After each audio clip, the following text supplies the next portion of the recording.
सब सखियों की हो गई शादी, रह गई मैं एक कुंवारी। आजा सगुन लेके मेरे राजा,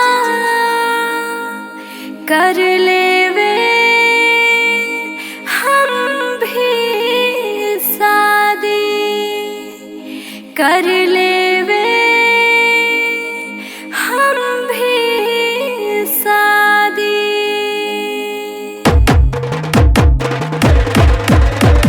आओ मेरे राजा डोले लेके आजा,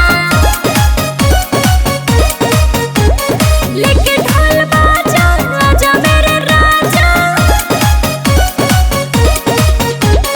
आओ मेरे राजा डोले लेके आजा, लेके ढोल बाजा, आजा मेरे राजा।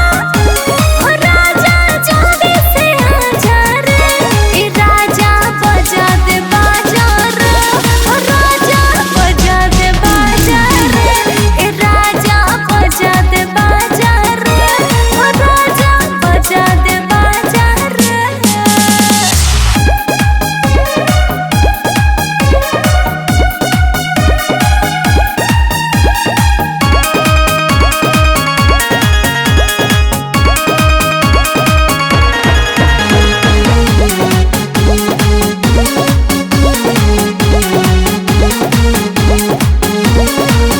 आऊंगा जल्दी ही आऊंगा जान, तुझको दुल्हनिया बनाऊंगा जान।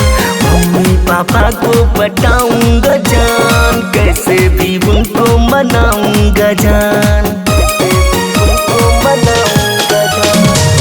आऊंगा जल्दी ही आऊंगा मैं, तेरे मम्मी पापा को पटाऊंगा मैं। तेरे संग शादी रचाऊंगा मैं, तेरे द्वार पे बैंड बजाऊंगा मैं। कब कैसे आऊं बताना रे, हे रानी बजेगा बाजा रे। ओ रानी बजेगा बाजा रे, रानी बजेगा बाजा रे। ओ रानी बजेगा बाजा रे।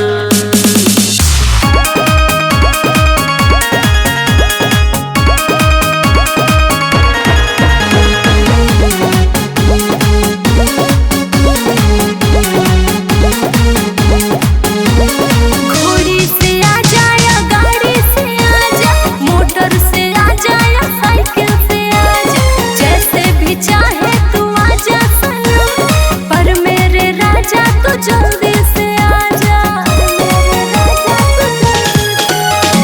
घोड़ी से आजा या गाड़ी से आजा, मोटर से आजा या साइकिल से आजा, जैसे भी चाहे तू आजा सनम, पर मेरे राजा तू जल्दी से आजा। चाहे जैसे भी आजा रे, ए राजा बजा दे बाजा रे। ओ राजा बजा दे बाजा रे, ए राजा बजा दे बाजा रे। ओ राजा बजा दे बाजा रे।